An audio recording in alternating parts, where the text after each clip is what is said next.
Thank you so much for coming to the show. So happy to have you here with us. My name is Director Playwright Timothy Frost. I'm just so glad to have you here. If there's any problems with any emergencies, we need to evacuate the building, what have you, we do have exits that way as well as that way. Just follow the screaming actors.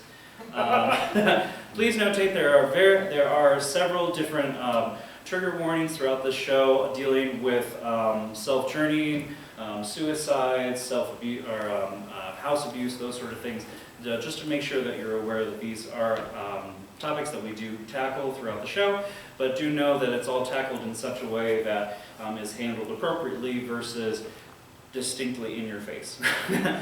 So don't worry about that. There will be a 15-minute intermission halfway through the show. If you have any questions or comments or feedback, I will be downstairs at the end of the show, as well as there will be a feedback box to take any comments or thoughts that you have as I continue to work on the show. Thank you so much, and I hope you do enjoy and feel moved by finding home.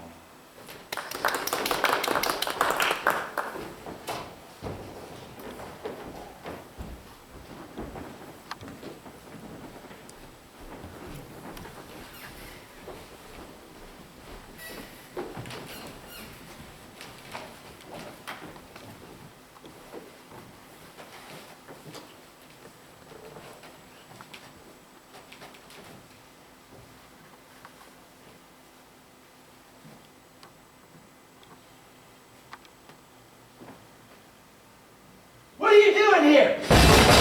What the hell? You! How could you? Get off me! She was my best friend! Ah! Janie, are you all right? What? I was asking, how much longer do you have here? Oh, 2 months. So close. But I'm glad we get to spend a little more time together. What are the two of you talking about? Creative writing class in Janie's work. She is a great writer. No, I'm not. Yes, you are. I was very impressed with your short story today. What's it about? The assignment was to write about an experience when you felt alone. Hers had a wonderful turn and message to it. Read it again, Janie, please. Yeah, read it. Fine. It's called She Came to Me. I don't really understand what happened, but it felt like she was there. At least I thought she was. It was a Monday night and I was tired. I was working laundry, folding uniforms that had just come out of the dryer. I was all alone and had that feeling that someone was watching me. I thought it was just going to be another night alone, but I wasn't. Around 2 a.m., this song came on the radio. There was something kind about it that made me feel cared for, understood, you know? Ooh, somebody still has feelings. Shh! Well, just as I felt like I was connecting with the song, I felt a gentle touch on my shoulder. I jumped. I turned to see who was there, but I didn't see anyone. Then I heard it. As the piano played softly, I heard a voice, just like my mother used to say. She said, "It's okay. I'm here." I froze. I knew exactly who it was. The one person I always wanted to have looking out for me, caring for me, cheering me on when no one else could. My mother. I felt a tear come to my eye.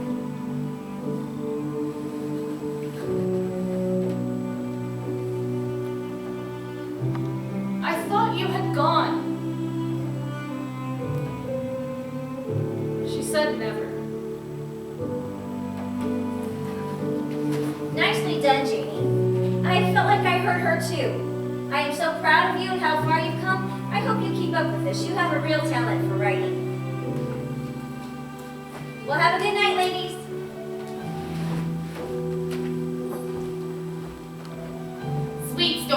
Where'd you get it, weirdo in cell 33? I lived it. Sure you did. I did. She was there. Okay, fucking fine. She was there. Are you happy? No. I don't know. What does that mean? Just forget it. Just. I lost her, tell. okay? I missed her funeral while being stuck here. Yeah, shit. Was she sick? Kinda, yeah. What do you mean? Depression. She just lost her mind. Fuck. Really? Yeah. And honestly, I can't blame her. What do you mean? My mom kind of had a bombshell dropped on her. And when it happened, she just became unhinged. Became, or just finally showed her shit? Became, I think. She was honest and hot-headed, but she was always loving and caring. She's the kind of person that would give the clothes off her back for you. So why'd she flip her lip? I don't want to talk about it. Just tell me. I said I don't want to talk about it. Of course you do. Why else would you still be talking to me, numbnuts? It's just a fucked up story. Oh, my favorite. Spill it.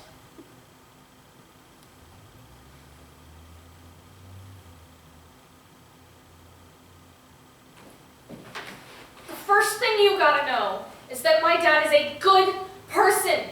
He would do anything to help someone in need, even if it means going a little too far. Like what? Killing a guy? Not quite that, but for my mom it sure felt like it. She was coming home from the store when she was about to find out just how far he'd be willing to go to help someone in need.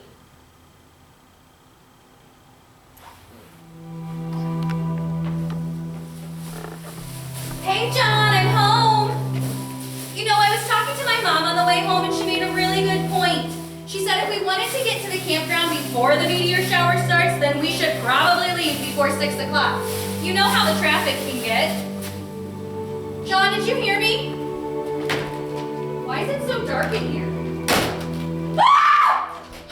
Caroline? No! Sweetheart, I cannot believe I trusted you all of these years. Get out!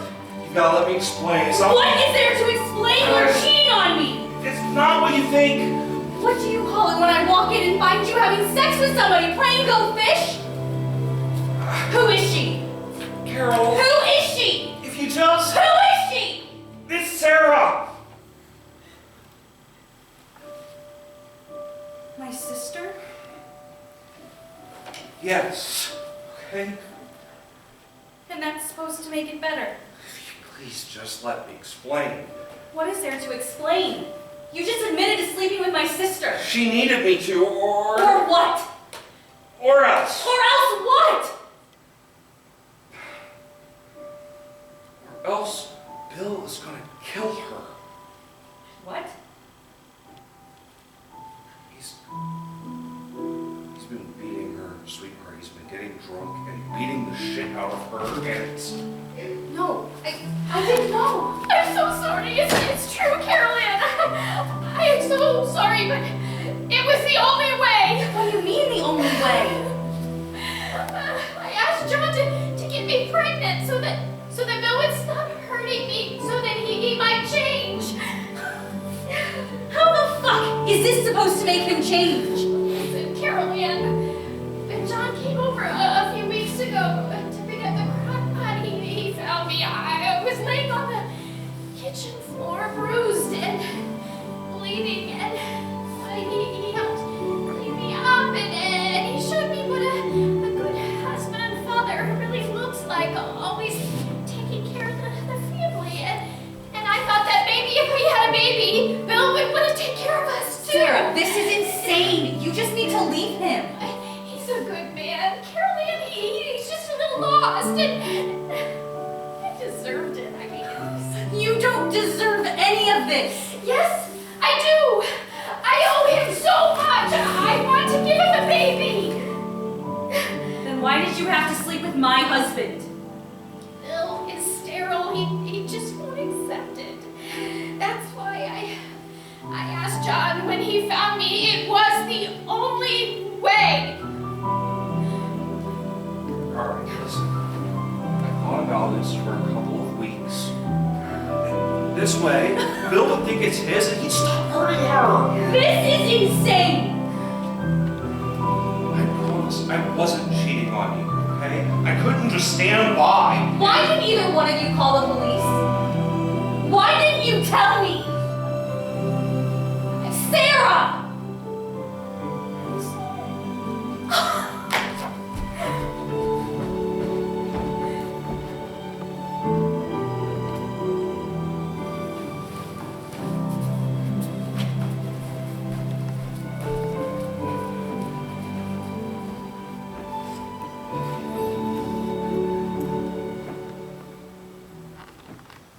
Holy shit. That's fucked up. Yeah. No, I mean, that's fucked up. Like Tuesdays with Fat Amy downstairs fucked up. What's so bad about that? She spikes the wine so you pass out, so she can dress you up like a rag doll. And then she pretends you're her long-lost lover, come back from overseas to rescue her from a tribe of dark, cannibalistic hunters. She what? Yeah, fucked up. She invited me over this Tuesday. Yeah, I wouldn't. Although, she does make a good toilet wine. No, hard pass. Yeah, I agree. So, what happened next? Did they break up? Did she kill your dad? No, they actually tried to make it work. It was rough though.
All right, kids.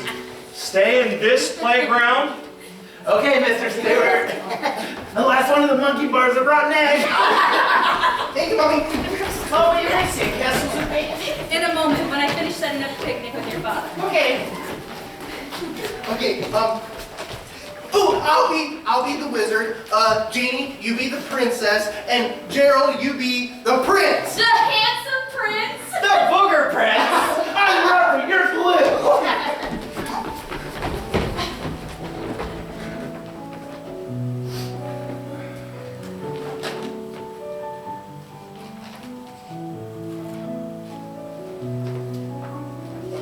Here, let me take care of that. Oh, I've got it.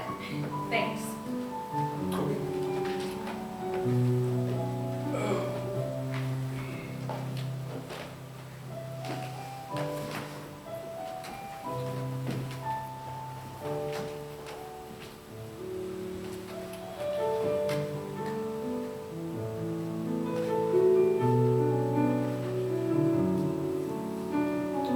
It's a nice day, isn't it?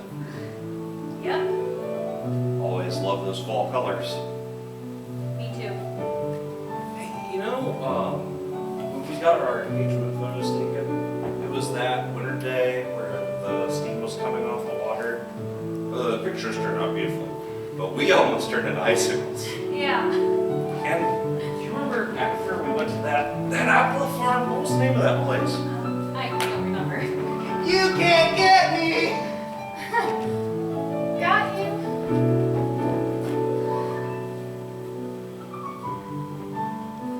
Carol, I'm sorry. For what? The apple farm? You know, for Sarah. Shh! Keep your voice down. I don't want the kids to know about her. Are you ever gonna forgive me? I don't know. I don't know if I can. Why not? Because you didn't tell me about it first, John. And I found you to. Do you have any idea what that's like? No, you don't. Mr. Perfect, always there to save the day. How could you know what it's like to be cheated on? Okay, now wait a minute. Did you think about how this would affect me or our family when you did it? Yes, I did. I thought about how it would affect you if your sister was murdered. Do you think about that? Do you think about how I felt? Feeling like I was cheating on you? I was trying to help your sister? I just wish I would have known. I wish you would have told me. What difference would it have made? Is it lunchtime yet? I'm hungry. Can we make sandcastles now? Come on. Allie G's. What? That was the name of the apple orchard. It was just past the Little Red Schoolhouse. Their hard cider's your favorite. That's right. Daddy! I'm sorry, sweetheart. Would you like a sandwich? Yes, please, and some juice. Okay, pumpkin. Oh, where is your little boyfriend, Gerald? He's not my boyfriend. He and Scott are playing tag.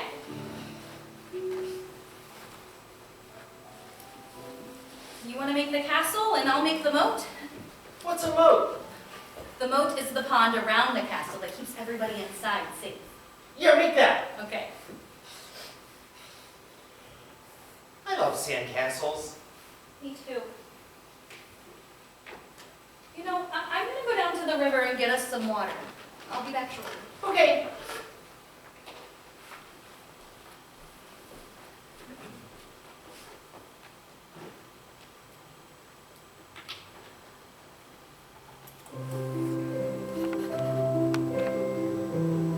This river, this park, it's always been my favorite.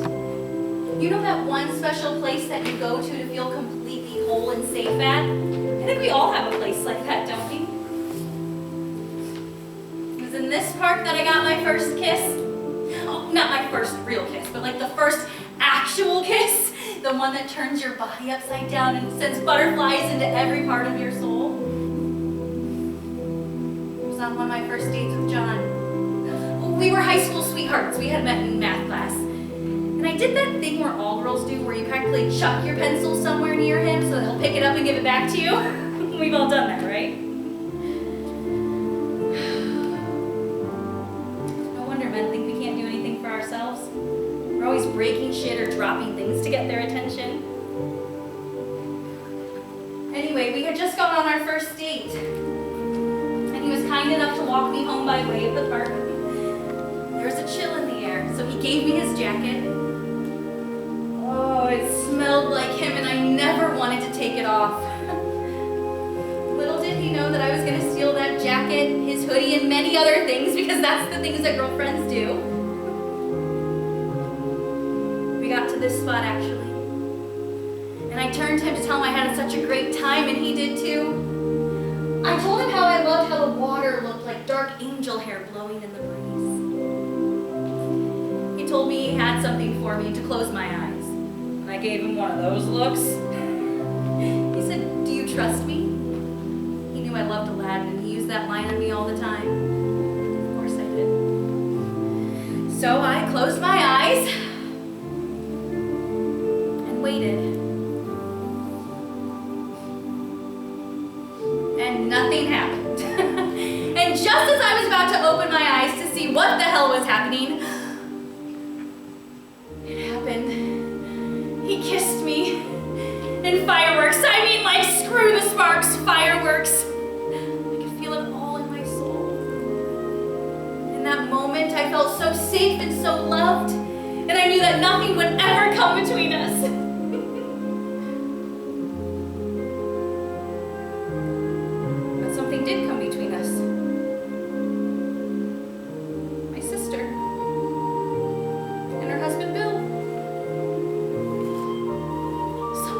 thought would be so sacred and special and shared only between him and I had been ripped away from me.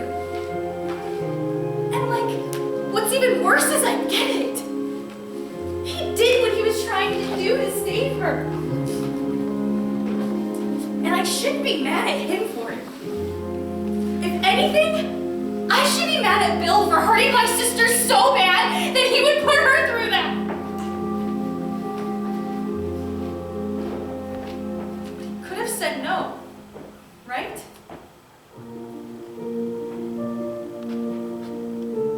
Right?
I'm sorry those kids were being so mean to you at the park today.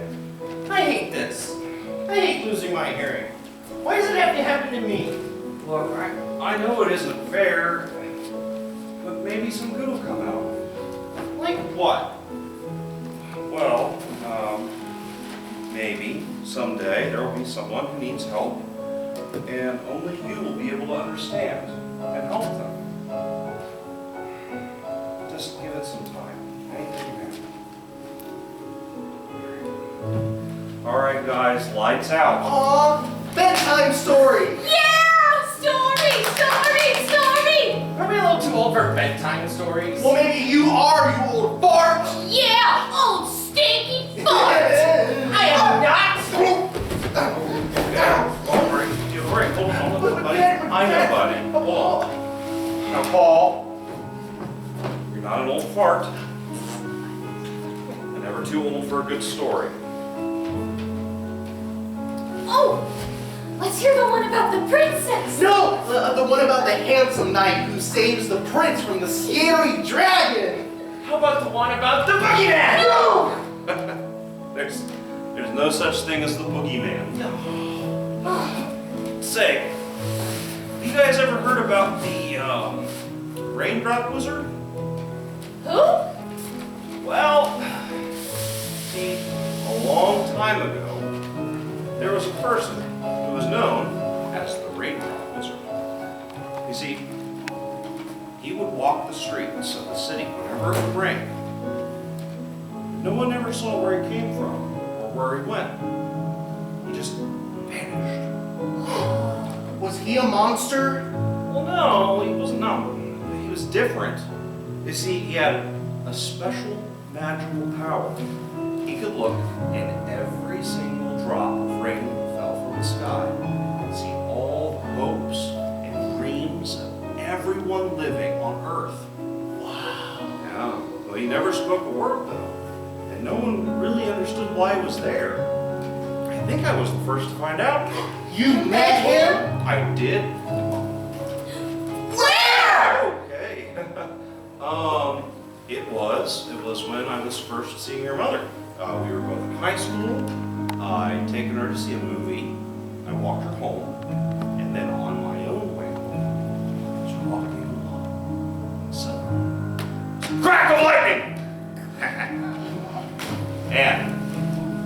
was right there, next to me. I was so shocked, I fell on the ground. But he reached out a hand, and he held me back with and he smiled, and he just walked, just looking at the rain and puddles. He was thinking. About what? Well, I don't know, but I'll tell you this, whatever it was, sure didn't make him happy. Because he looked at those puddles, and he'd smile. And eventually he got to one, and he turned to me, and he waved me over, come look at the puddle. Did you? I did. What did you see? I saw the most beautiful thing in the whole wide world. What? You three. Oh. I saw your three faces staring up at me. Ah. I love you, kids. Oh, I love you, Daddy.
My Aunt and Me, a personal narrative by Janie Stewart. We all have that one place we go to when we are feeling down, a special memory that makes us happy. One of my favorite memories is the tea parties my aunt and I used to have. We always made cookies, played dress up, and talked about the most ridiculous, fantasy-filled ideas we could think of. Like this one time, we talked about the laws in Gingerbread Land and how there should be a department dedicated to cleaning up ice cream bushes since they wouldn't last very long in the summer. She always made me feel like a grown-up. I would tell her about all the times that Gerald and I would play together, and even that one time he kissed me in the playhouse. Oh, don't tell Daddy. She would always laugh and smile at just the right moments. We could talk to each other about anything.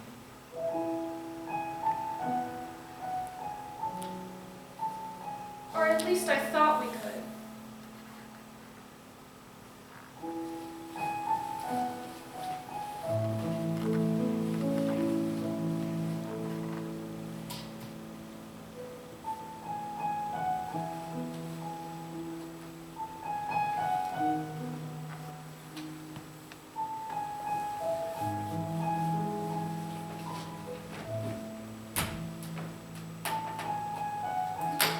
Thanks for letting Janie come over. I have missed this little love bug. Absolutely. She's been looking forward to it all week. Would you like to stay? I've got an extra play set and No, thank you. I Oh, please, Mommy! can't. All right, sure. Yay! You'll need a hat. A what? What fancy hat? It's a costume tea party. Oh, thank you. So now, how are you, Lady Lollipops? Did those guards ever fix your ice cream bushes? Oh, you know government. Molasses. Are you okay? Yeah, I'm fine. No worries, sweetheart. Well, what's wrong with your eye? Oh, it's nothing. Just, well, having a baby is sometimes hard on the mommy. And on the daddy, too. Carol Ann. He's still, but he's fine. What? Nothing, sweetie. Just sometimes having a baby is hard on the mommy.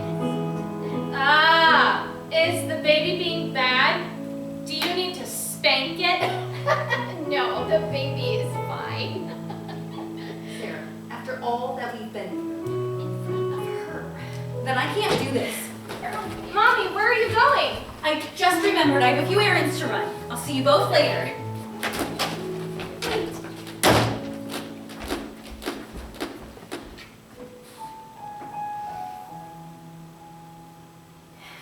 Is everything okay, Aunt Sarah? Yes, sweetheart. Everything's fine. Everything will be fine once the baby comes. Oh, I can't wait! What's the baby's name? Well, we haven't decided yet. Any ideas?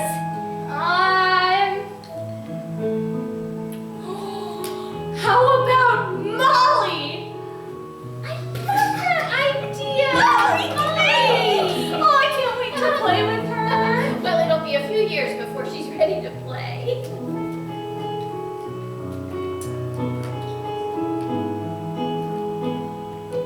Hey, Aunt Sarah. What, love bug? I love you. Oh, Jeannie, I love you too. Here. Cheers.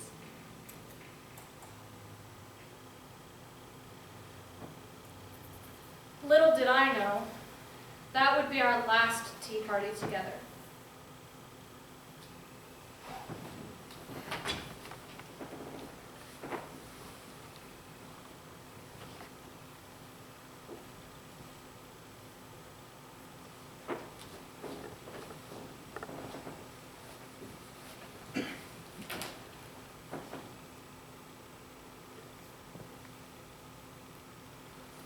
Every time I have a cup of tea, I think of her and our time together. It didn't take me long to realize that her black eye had nothing to do with the baby. And when I found out what was happening between her and Uncle Bill, I always wished I would have found out sooner. That maybe somehow I could have helped her. Lights out, ladies! So as soon as I found out what happened to Aunt Sarah, I went over to Uncle Bill's house and attacked him. I beat the shit out of him for every time he hurt her. He called the cops and got me arrested. Apparently a white man can beat the shit out of women, but God forbid we ever return the favor. Well, ain't that the damn truth? He and my husband had it coming. What did your husband do? He pissed me off, popping his gun. It was annoying as hell. So I hit him in the jaw with a frying pan. Aha. Yeah. So what happened to Sarah and the baby? Well, she had the baby, but it wasn't the easiest birth.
Now, there's nothing to be afraid of. Early births happen, especially with firstborns.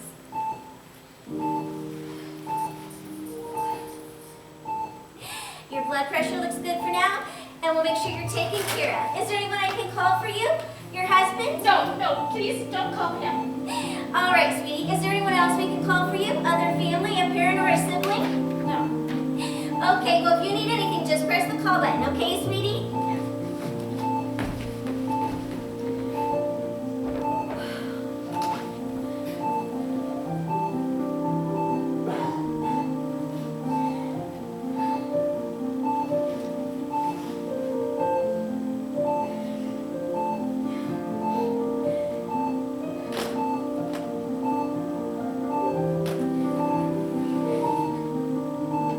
Hey, it's Carol Ann. You know what to do. Beep. Careless Beat, please pick up. I'm so afraid. I don't know what I'm gonna do. The baby's coming early, and the nurses say there might be something wrong with her, and I haven't told Bill I'm at the hospital. Carol Ann, I'm so scared. What if he hurts her the same way he hurts me? The pain, Carol Ann, I'm so scared. Please help me. Her blood pressure is dropping. She's unconscious. Doctor, come quick! Stay with me. It's gonna be all right. Stay with me now.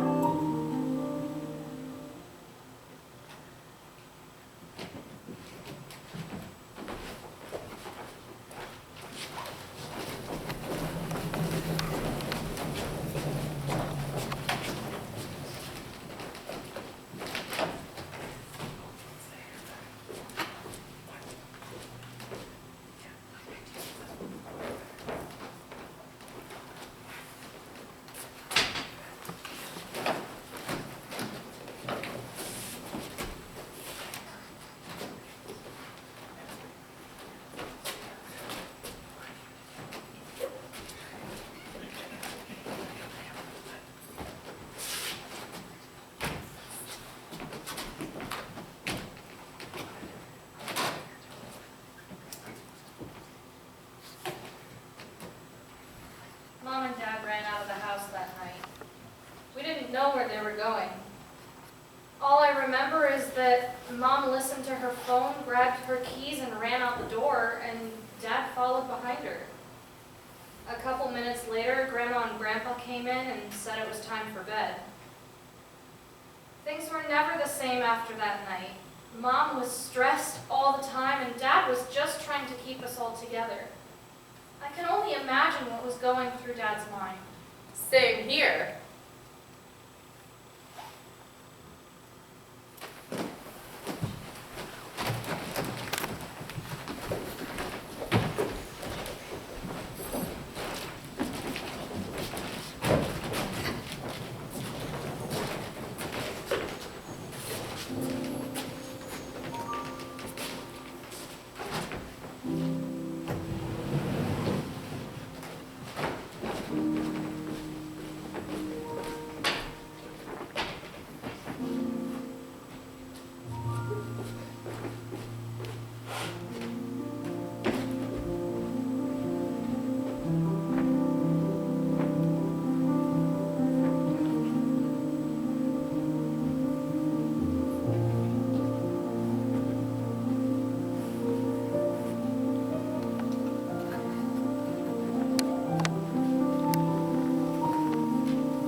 Well, to no surprise, things became more tense in the family dynamic as time went on.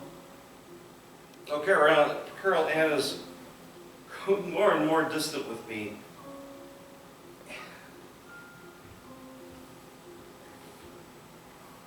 But I kept my promise.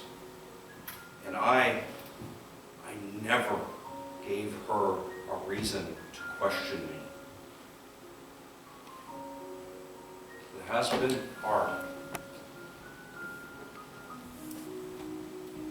If I go to the store for too long, she calls me.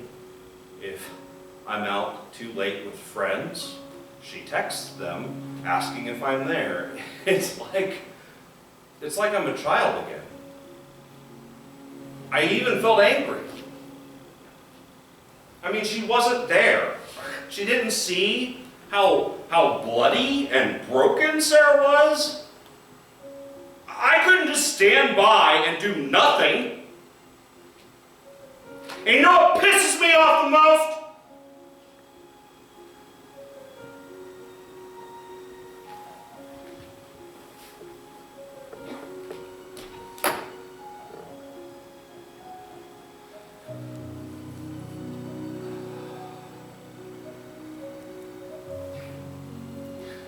I can't even be mad at her.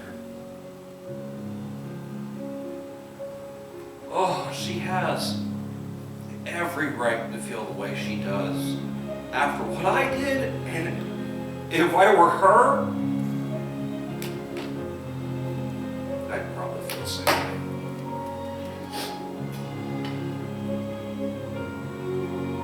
Oh God, please, help us get through this.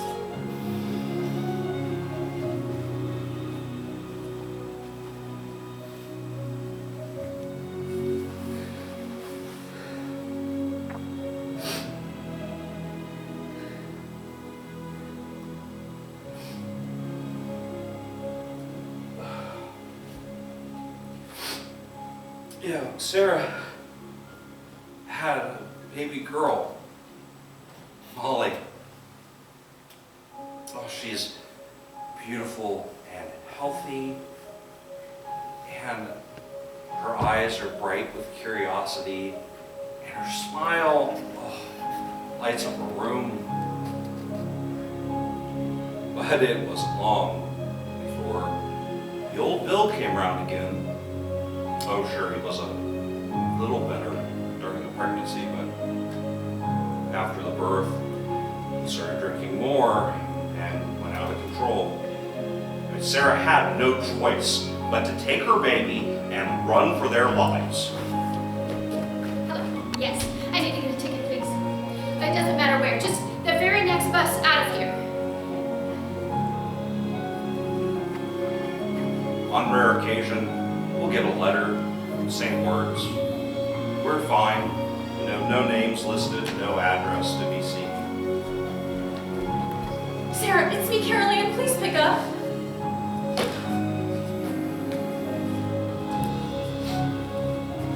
Hello? Mom. No, I haven't heard from her. Has Dad heard from her?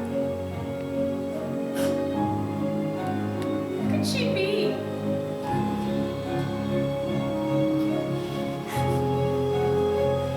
Caroline's beside herself night and day.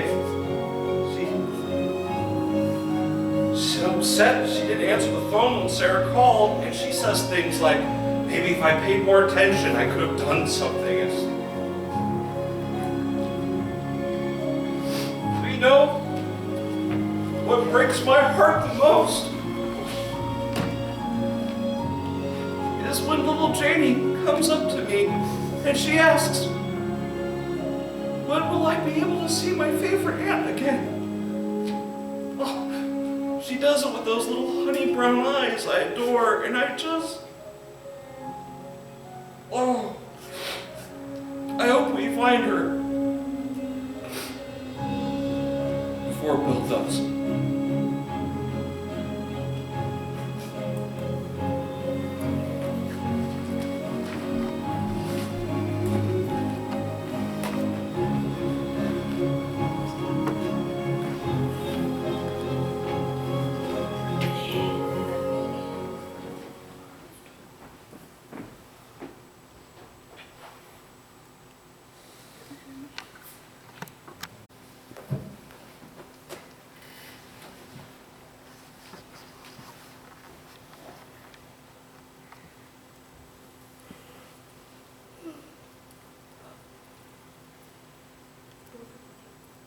All right, class.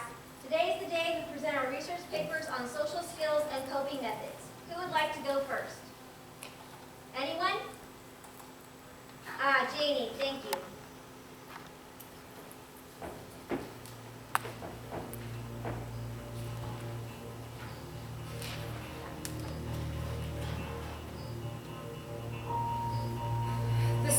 sound, an observation on human coping. Filled and surrounded by sound, distracted by noise, being attacked by verbals, instrumentals, clangs, bells, whistles, noise. How do you pull away from the noise when the noise is the only thing that makes you feel normal? Why can't we enjoy silence?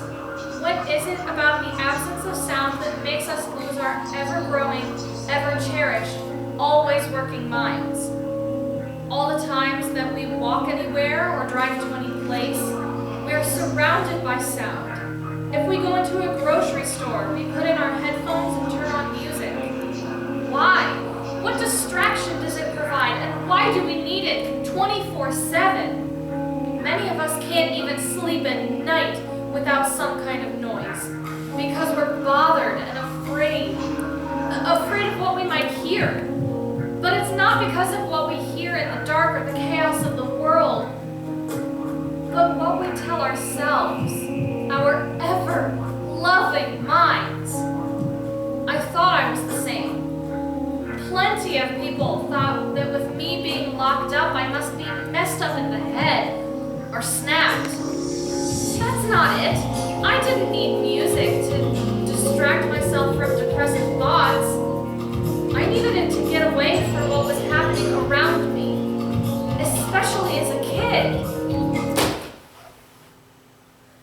Yelling, screaming, so much noise! I could hear it every night through the walls as if they were right next to me.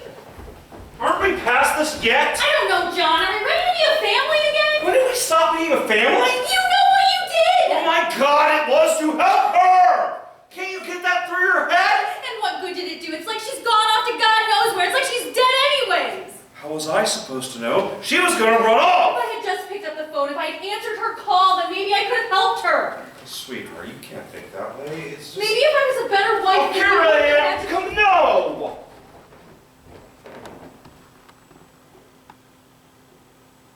No matter how hard Daddy tried to help her, she couldn't listen. Scott would get so upset that he started being outside as much as possible. As the years went on, we would see him less and less. First it was just to his fort in the backyard, then to his friends' houses, then to his partners' houses, and eventually he left the house altogether when he turned 18.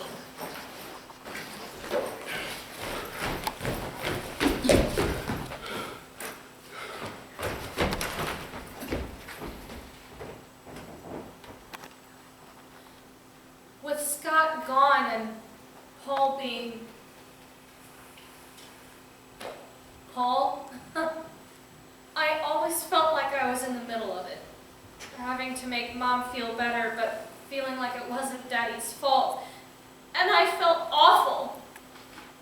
I started listening to anything I could to distract myself. Anything. I was always jealous of Paul, not having to hear any of it, not having to be in the middle of it, not having to take any of it on his shoulders. What she doesn't realize is I would give anything to have my hearing fully back again. To be who I once was.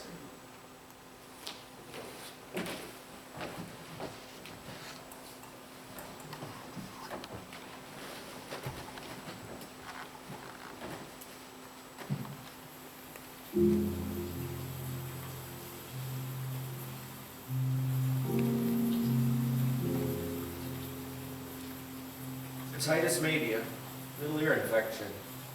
A lot of ear infections as a child. I was a premature baby with extra fluid in my ears.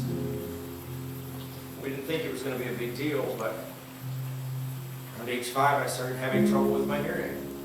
By 9 I was hard of hearing, and now you pretty much have to scream at me to get my attention. Seemed to fit in pretty well with the family though. It seemed like every night Mom and Dad would fight. They'd finally walk away from each other. Janie would comfort Mom first and then Dad. And when Janie left Mom, Mom always found me.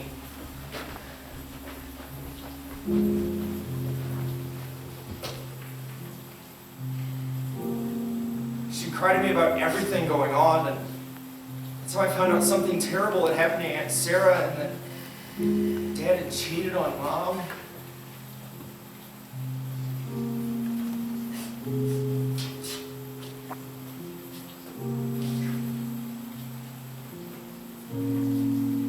At first I would get so upset that she would say all of this to me. How could you say these things to your son? For God's sake, I was only 10.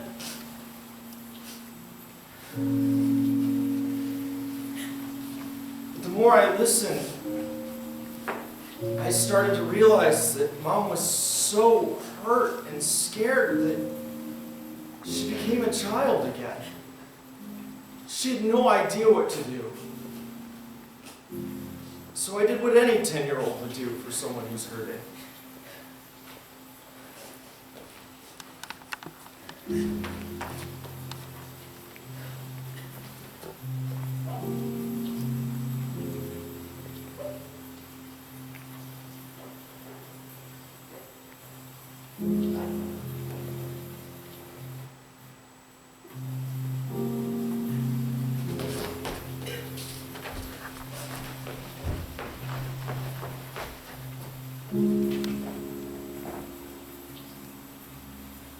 As time went on, she found it harder and harder to talk to people about her problems. She bottled up more and more and spent less time with everyone, including us.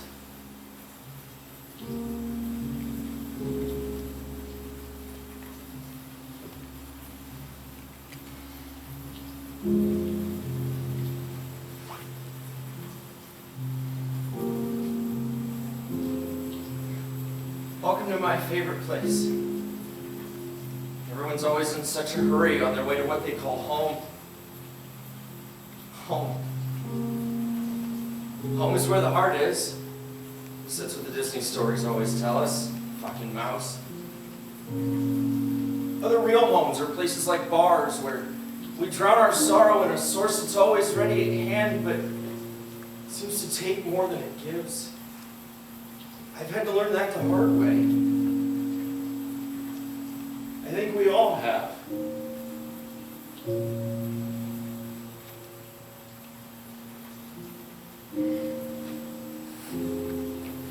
As for me, I like standing in the rain. It's calm, peaceful. Nobody tries to talk to me. I don't really like people anymore. I've been hurt one too many times and they just don't seem to understand. So I stand out in the rain. Somewhere I know it's safe. Nobody bothers me.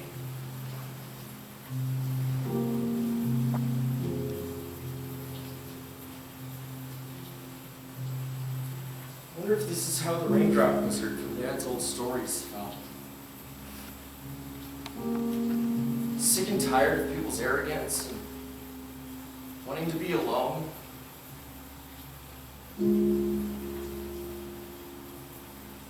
Maybe I'm the new raindrop wizard. Standing out here alone in the silence, watching the lives of others pass by me.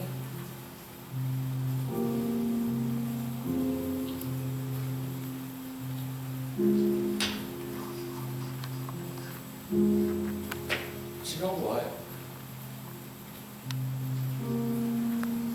If I stand still long enough, without anyone distracting me, I can almost hear the rain fall on my face and pretend that everything is okay again.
the sweetest little girl on her 10th birthday, may your days be filled with laughter and your dreams be brimming with magic, just like all the days and nights you gave us.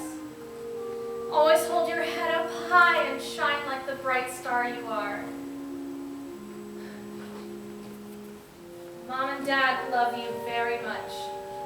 Happy birthday.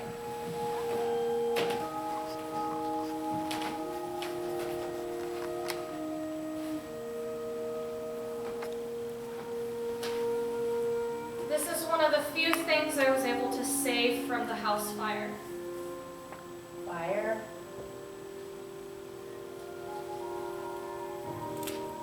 This was long after Sarah and Molly went into hiding. It happened when I was in college, in the winter. I was at rehearsal for a musical one day. I was on stage crew, and I got a call from my dad. Janie, everyone is okay. The house went up in flames. I was speechless. I was shocked. I grabbed my keys, told my director, and ran to my car. My heart was racing as I sped across town to see what had happened. As I came down the street to the corner of Elm and West, there it was. A dark house with smoke coming out of the windows as firefighters gushed water in through the windows. I got out of my car and found my dad.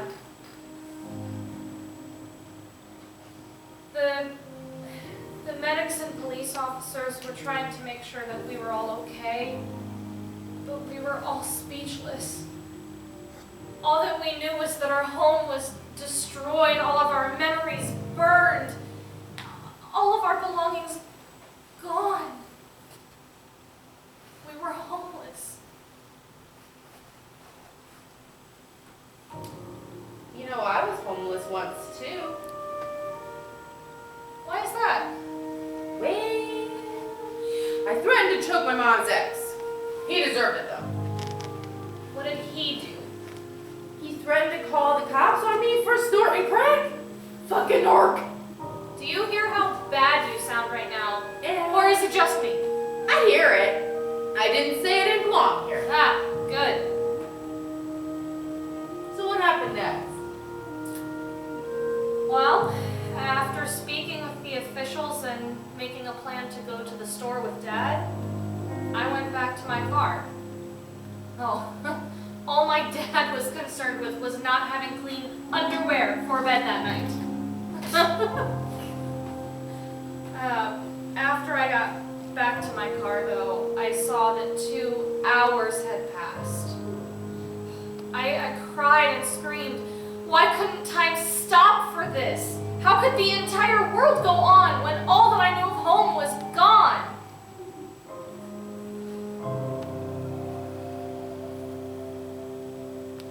A small voice whispered in my ear as I sobbed. If it's not big enough to stop time, it's not big enough to stop me. Chills.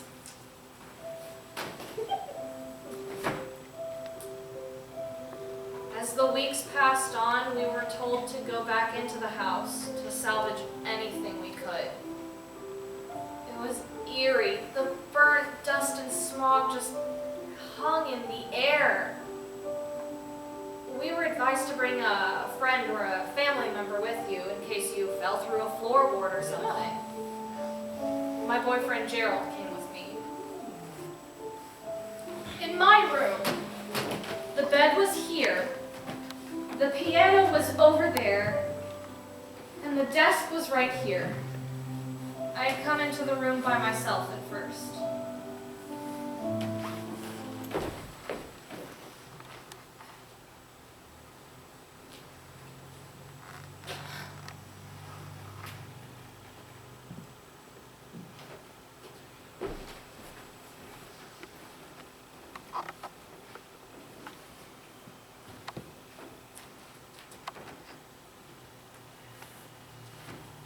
Are you okay? I just can't believe it. Janie, I'm so sorry. So hard to believe, you know?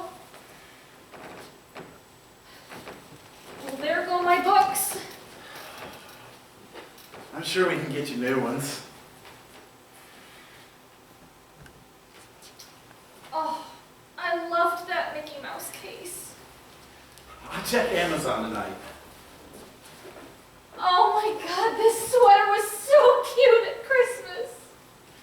I'm sure we can. No! Janie! No, Gerald, no, I don't want new things. I want my old things. I want my old life. Why does everything have to be taken away from me? Janie, what My are you... mother losing her mind and having depression. My aunt and cousin hiding for 15 years.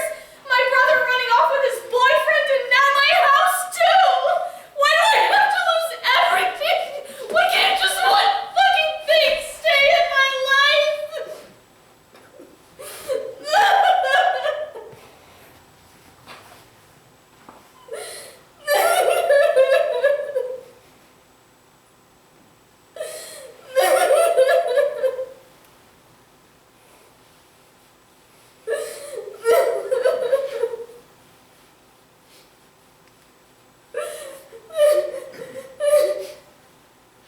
I'm here.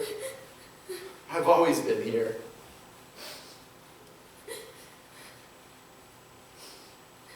Thank you.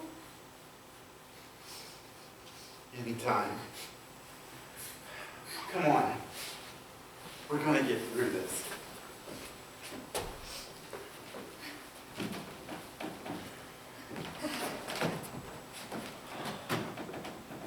Where's your coat at, silly? In the car. Well, it's not doing you any good out there. I know. I'll grab it. Don't move while I'm gone. I don't want anything else happening to you. Thanks.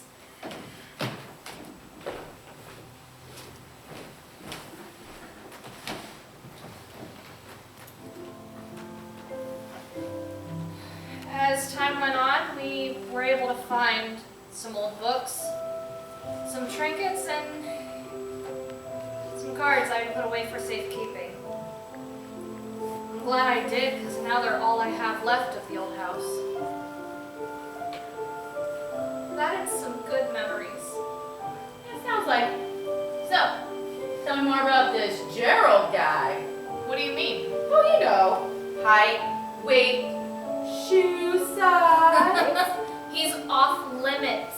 Oh, you think he's still waiting for you, jailbird? Yes, he is. We've been together for 5 years and have been best friends since we were kids. He's been there for me through so much. I don't know how I would have gotten through half the shit I did without him. Well, seems like you kind of dropped the ball on keeping you out of jail, princess. He was out of town with his brother when it happened. He was actually pretty pissed off when he found out what I'd done.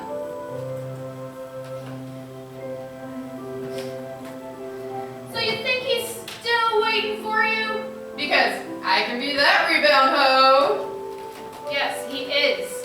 He understands why I did it. His only stipulation for us staying together is that I get anger management therapy. Ha! How's that going for you? I mean, it's working. I don't want to slap every person in group therapy anymore.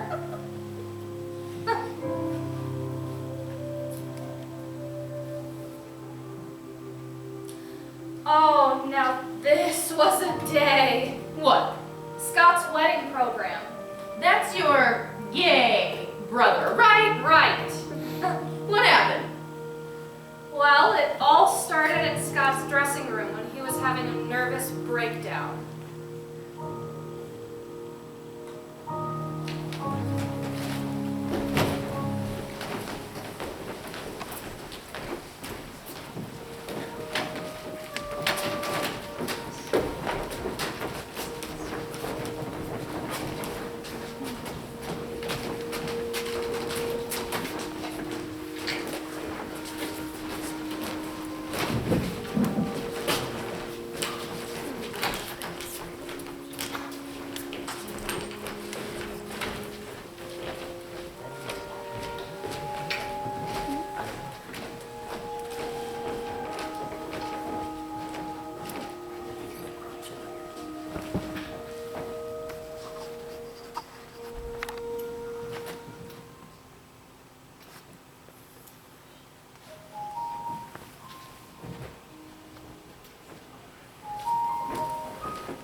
married. Excited? Terrified. I feel like I'm gonna puke. Don't worry, everything's gonna be fabulous. Are you sure? How do I look? I feel totally fat. You don't look bad for a water buffalo. You look wonderful, Scott. Ass. Is everyone here? Is Mom here? Is your mom coming? I saw your dad. She told me she was coming. They better not get into a fight again. I swear to God. No, Jane, you don't down. understand. It's okay. No, seriously, Scott, everything is under control. I'm sorry. I just want everything to be perfect, you know? I've wanted this for such a long time. It's all that I've dreamed of. To get married? You know it's the last legal form of slavery, right? Emphasis on legal. As soon as the law passed, I knew we had to jump on it. Who knew how long it would be legal? Oh, balls, breathe. In just a few minutes, you'll be married to the incredible and sexy Mr. George Clark, the man with the butt you can bounce a quarter off of. He's single, yet he's taken, you know. Your point doesn't mean I can't picture it. Kidding. Not. Oh my gosh. You sure know how to pick 'em. And after today, you'll be Mr. Scott Clark. Scott Clark. It does have a certain ring to it, don't you think? Oh! Gays and straights, pull out your ones and give it up for the fabulous Scott Clark. Work it, girl. You better work. Come girl, do your thing on the runway. Work! Guys, I really appreciate this. You guys ready? Everyone's here. Coming. Now, I would love to tell you that Scott and George had a wonderful day filled with happy memories and love. So I will. Don't worry, everyone. They had an absolutely incredible time. The marriage ceremony went exceptionally well.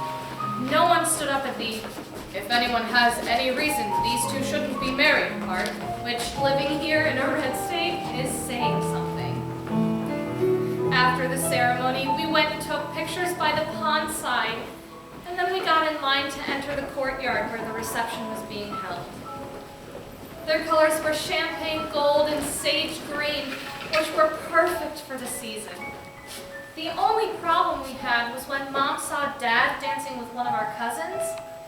There was no harm in it, since Dad was always a faithful man, but Mom saw something there and lost control.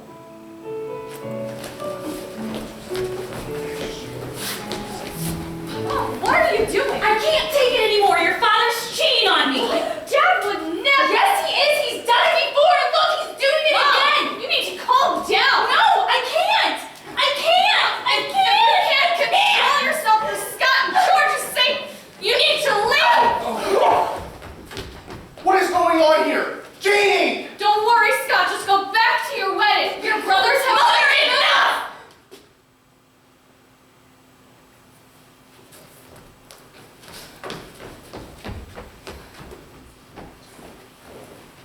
I really wish you didn't do She that. was lying about you. She said you cheated on her. I did. Oh my God. Scott!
So there we were, hiking the Rocky Mountains, and we stood in awe of the amazing view. You were so high up you could almost touch the heavens. I turned around to tell your father how amazing everything was, and there he was, down on one knee. He took my hand and asked me to be his one and only. His only what? His only partner, best friend in this cherished thing called life. His fondest critic and cherished love.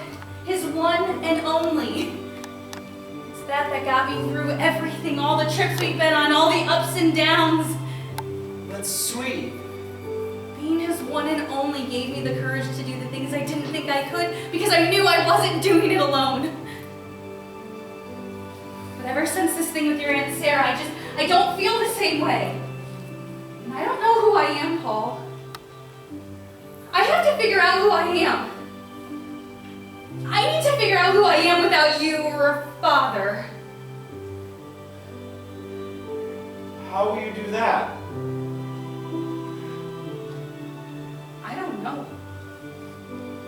I don't know, Paul.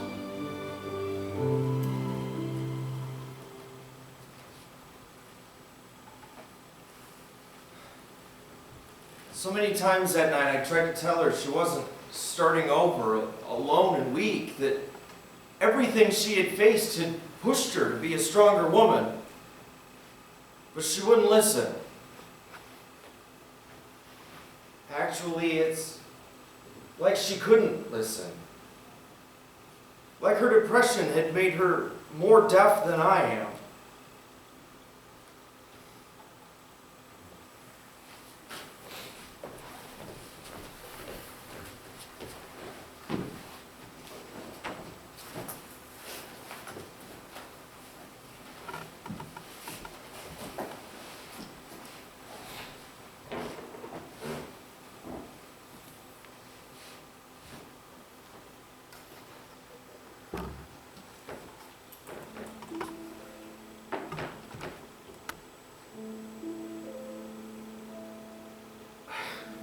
I didn't know how badly it would hurt Carol Ann. And I certainly didn't know how it would affect the kids. Listen, that night at the wedding, I told them everything about why Sarah had been gone.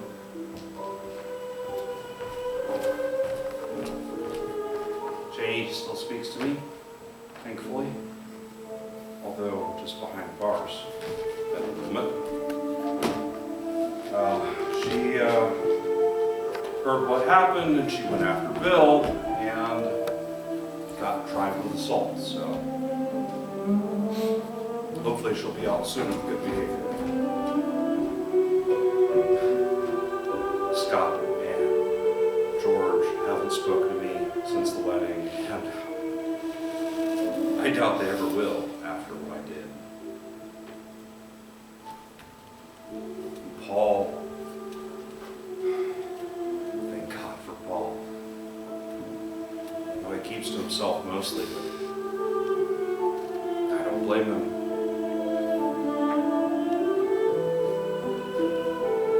I haven't seen Carol Ann since the wedding. She packed her bags, she went to a hotel. I don't know if I'll ever see her again.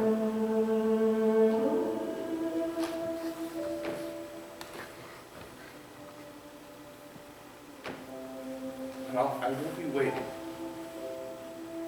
for as long as it takes. I'll be here for her. I'll be waiting.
taking care of me. At this time, I need to be alone. If I am ever to learn how to stand on my own 2 feet, the hotel bill has been paid. Tell your father you're here and he'll come get you. Love, Mom.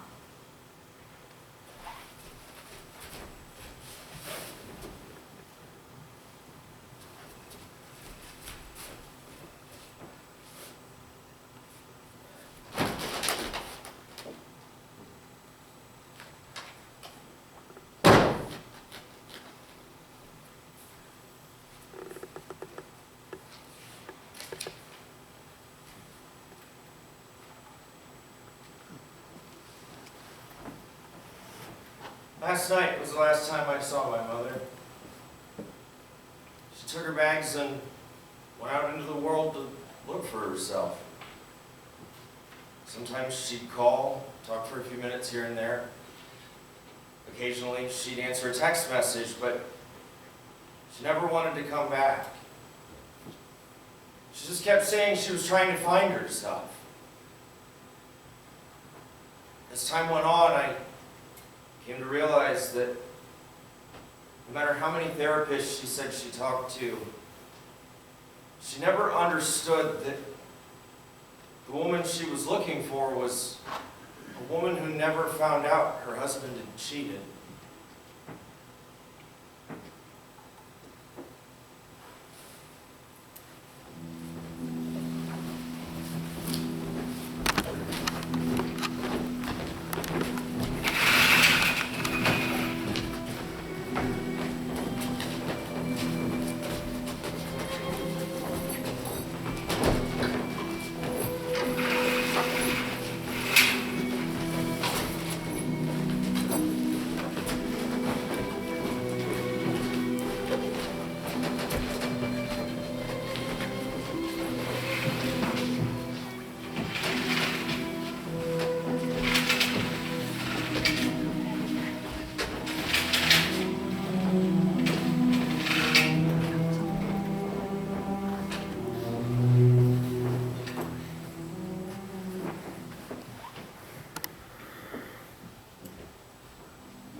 That first night out, we had the most amazing time. Oh, it was so magical.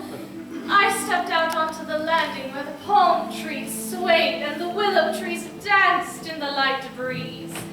Scott and George make such a handsome couple in their tailored suits.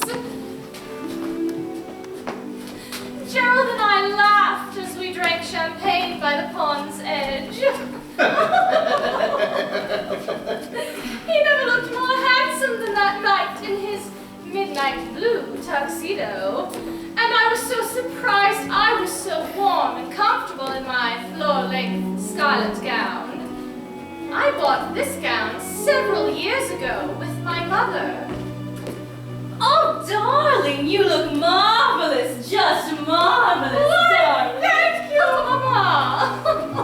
I never thought I would have any place to wear it, and yet here I am with the most handsome man in the world, a happy family, and I couldn't be happier. Oh, you scab! As we drank expensive champagne by the waterside, I heard violin being played softly in the distance. It was so tender and sweet, like the essence of music gently floating on the air, encouraging us all to dance. Gerald took note, placed our drinks down, and took my hand in his. Never have I known he could dance till that evening. We glided around the courtyard as if we were the only two there. Gravity fell to the side as we drifted off into the night, applauded by the stars that reflected twinkles in our eyes. Gerald, Yes, my cherry blossom?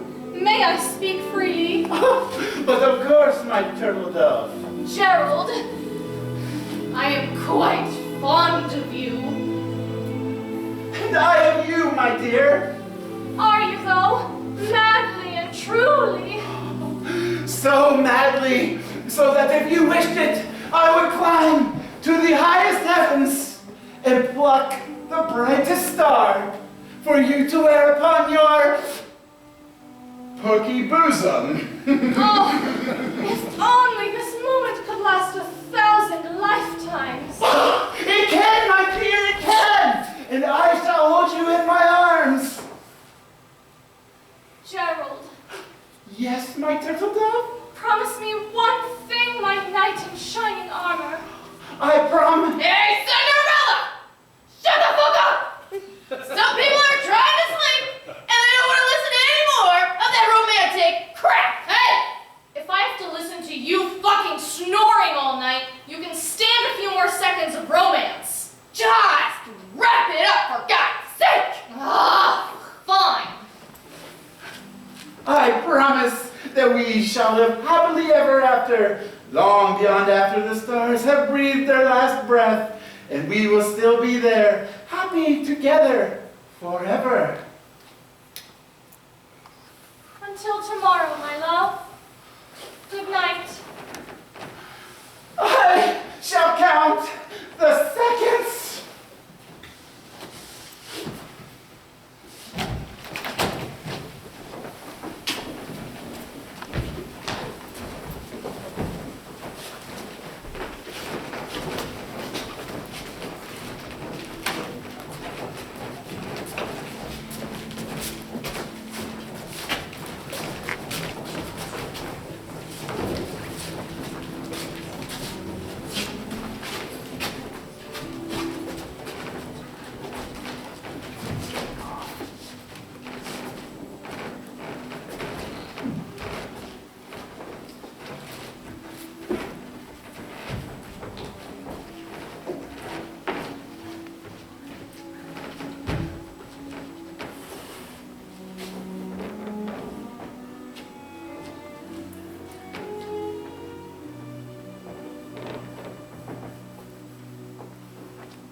Hey, Dad, good to see you. Hey, Pumpkin, good to see you. Oh, how are you? Are you okay? Yeah, I'm fine. Thankfully, all the girls are treating me okay. Oh, good. What about that, Agnes the stabber? Oh, we don't have to worry about her anymore. Oh, good. Why? She died. What? Yeah, picked a fight with the wrong girl out by the rock pile and got thrown onto the rock pile head first. Jeez. Who'd she fight with? My cellmate. So what was this surprise you wanted to tell me? Are you okay? Oh yeah, we're good. Oh. Dad, the surprise! Oh, I'm sorry. Yeah, we got a letter. It's from Sarah. What? How is she weird to me? Okay, hold on. All right, here we go. Ready? All right. Hello, John and Carol Ann. It's Sarah. I hope you are all doing well. I wanted to write to you and tell you how everything has been going. Since the news that Bill was caught abusing other women and finally locked away, I can finally breathe again and tell you what's been happening. He's in jail? Fucking finally! Janie. Sorry. Go on. First off, Molly and I are doing great. We're in Oklahoma. After hours of bus trips and several towns, trying to find somewhere to live, we found this mom and pop cafe where we met Robert and Betty Thompson. They're wonderful farmers who've been very kind to us. They were having dinner when Molly and I came in out of the rain. at us and asked if we'd like to join them. Not long after warming up, did they get me talking, and I told them how we were trying to get away from an abusive ex-husband, and I was looking for a safe place to raise my daughter, and surprisingly, they had an extra room and were looking for a farmhand to help with the daily chores. It has been the perfect fit for us. Molly has gotten to grow up with animals and good people. I've been able to put away some money to support us in the future, but for now, everything is great. They've been like wonderful grandparents to Molly, and I could not thank God for anything better. I ended up telling Betty everything that had happened, and she has really helped me grow from this whole thing.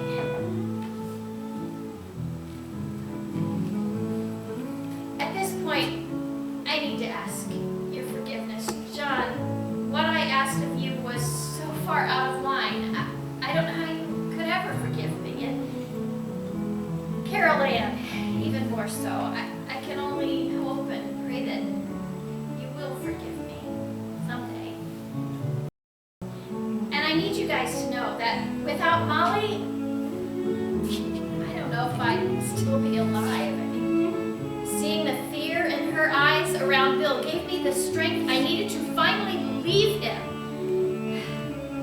And without Molly, I wouldn't have found this wonderful and loving home. And without you, I wouldn't have Molly. So thank you from the bottom of my heart.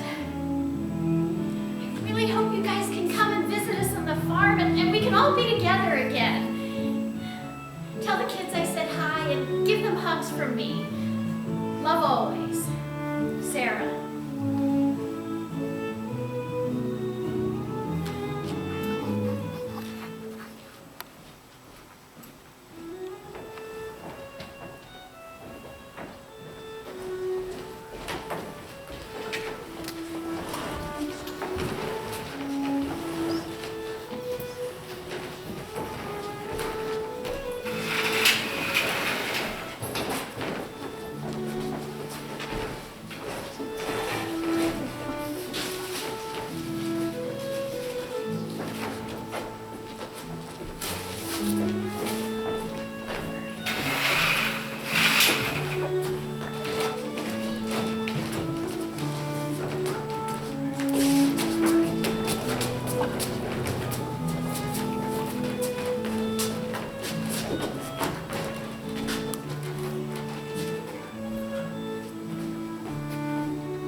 John, if you're reading this, then I have gone on to my next great adventure.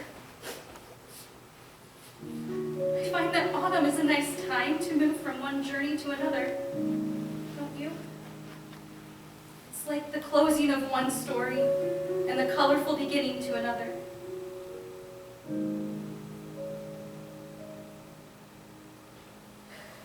there are a few things I would like to say to you before I go. First, I forgive you for everything. I know now that you didn't sleep with her because you wanted to hurt me or find pleasure with someone else.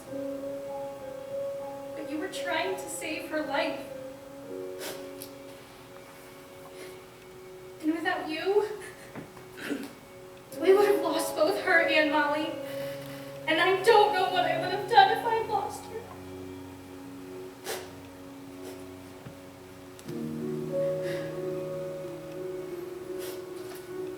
Second, I must ask for your forgiveness. Since then, I have had a piece of me that secretly despised you. I felt anger towards you because of what happened. I tried to reason with myself and see therapists and accept the truth that you are a kind soul. Too kind at times, if we're honest.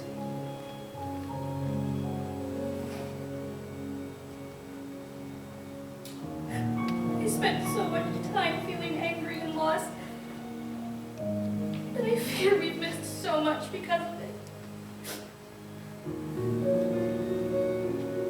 If I had come to you with all of this sooner, then maybe life could have been different. Please forgive me. Third, I want you to know as I write this, the leaves on the trees are the most beautiful shade of gold.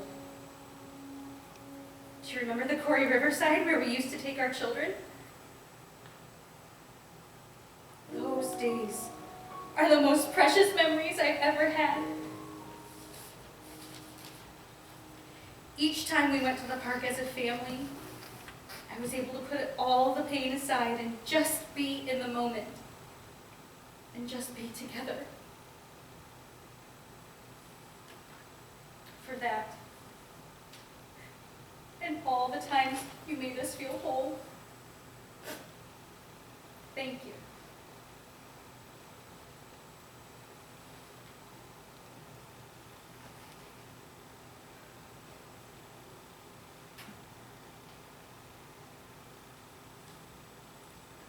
It's dark now, and the moon reflects so beautifully on the water.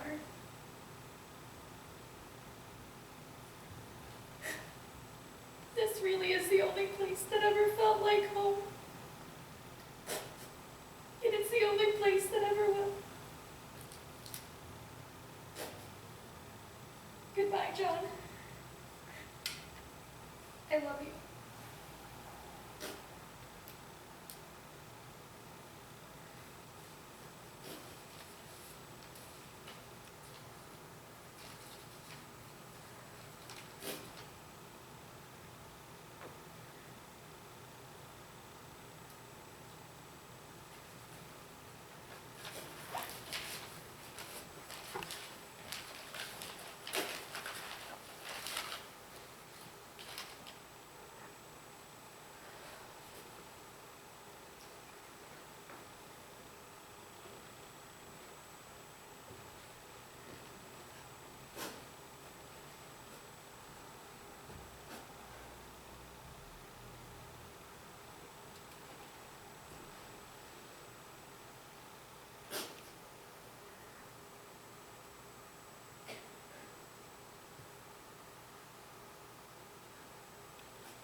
Why does someone end their life? How can someone end their life?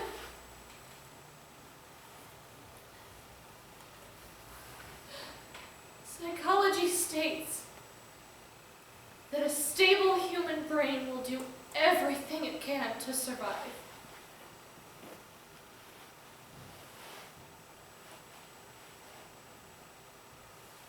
So does that mean that our mother was no longer there when she committed suicide?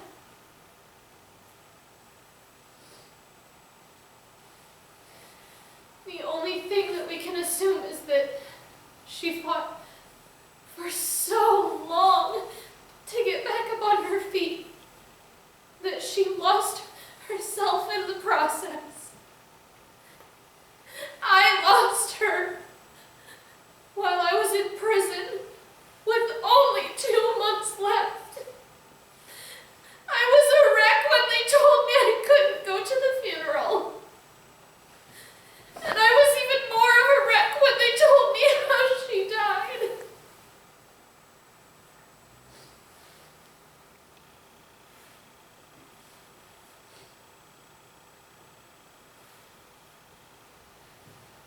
After I got out,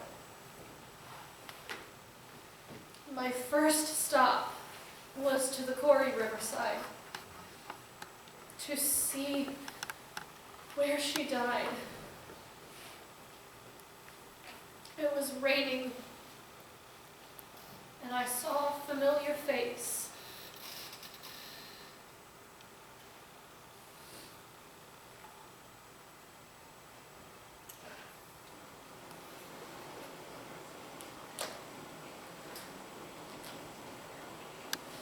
Paul! Jeannie, hey! When did you get out? Just a few minutes ago. Why didn't you text me? I could have picked you It's up. okay. I wanted to come here first. I wanted to, To see Mom. yeah.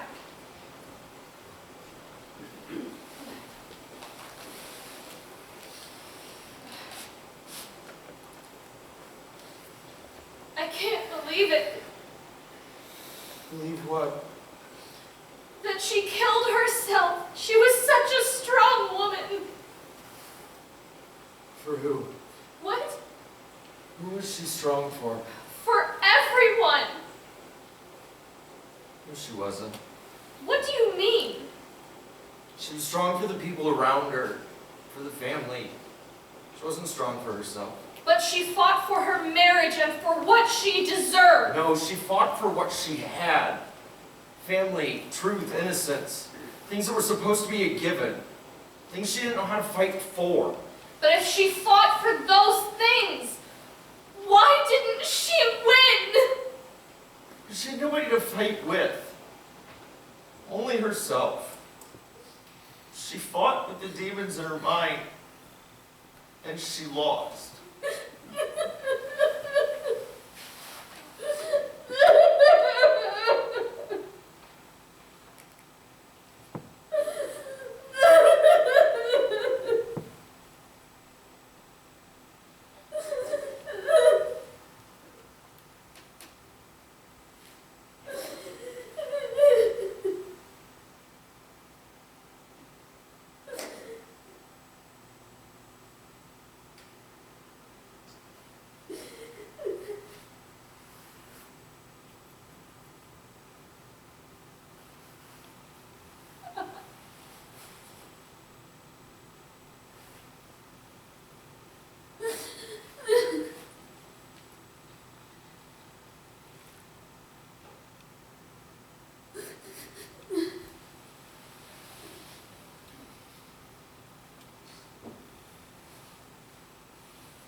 Mom loved this park. Yes, she did.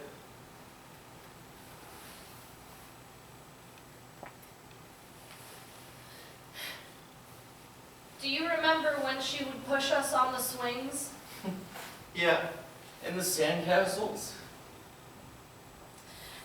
And the cookouts? Like the time that she used one of Dad's beers to light the fire because they forgot the lighter fluid. Oh, He was so pissed.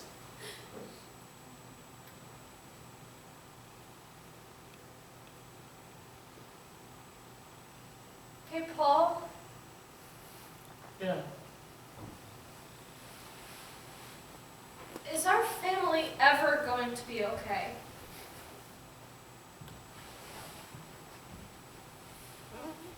No. But it's okay. Because we're okay.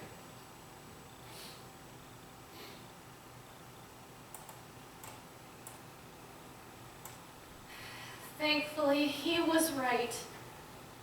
We were okay, and so were Dad, Sarah, and Molly. Things were never the same as when we were kids, but at least we were there for each other when we needed it. Take Paul. He wasn't there for me because he was my brother. He was there for me because he was my friend. As time went on, we stopped depending on the ideal family and found something we could live in and grow in. I took my teacher's advice and kept writing, eventually finding what I was looking for. A year later, when I had finally finished my first book, I had my very first book signing. Mama would have been so proud.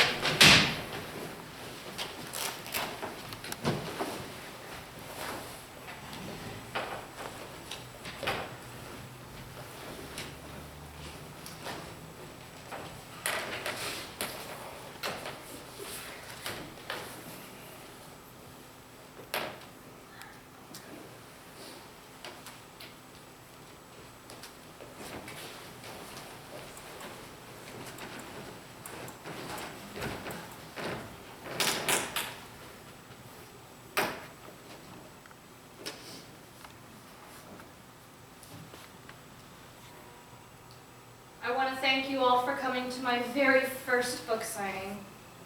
It is truly an honor to have you all here reading my stories. Writing has gotten me through some of the hardest times in my life, and I hope that this book helps you through your life just as it has helped me.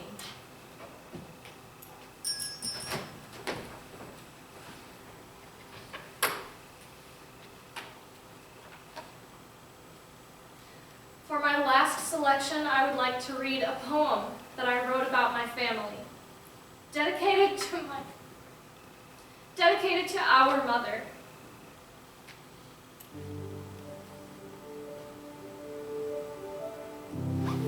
When Some Days Are Better, by Janie Stewart.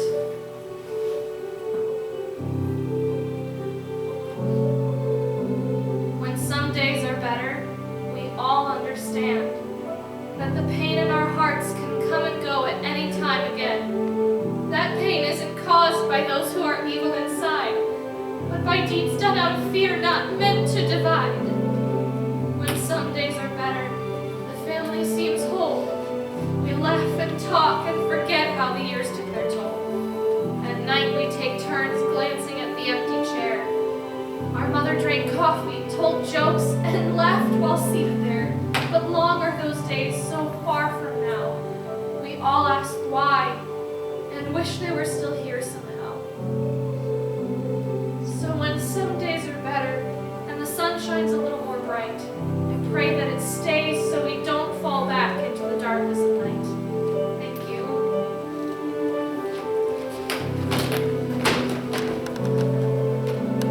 My dearest Janie, if you're reading this, then I'm no longer with you. I need you to know that I love you very much. I'm sorry I wasn't the best mother and role model for you, but you turned out to be a better one in the end. I know you may not seem like you've gotten far in life, but you are ready to explore the world and all of its wonder. Don't let anyone stop you, and keep telling your story. I'll always be with you, Mom.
return your costumes neatly. Props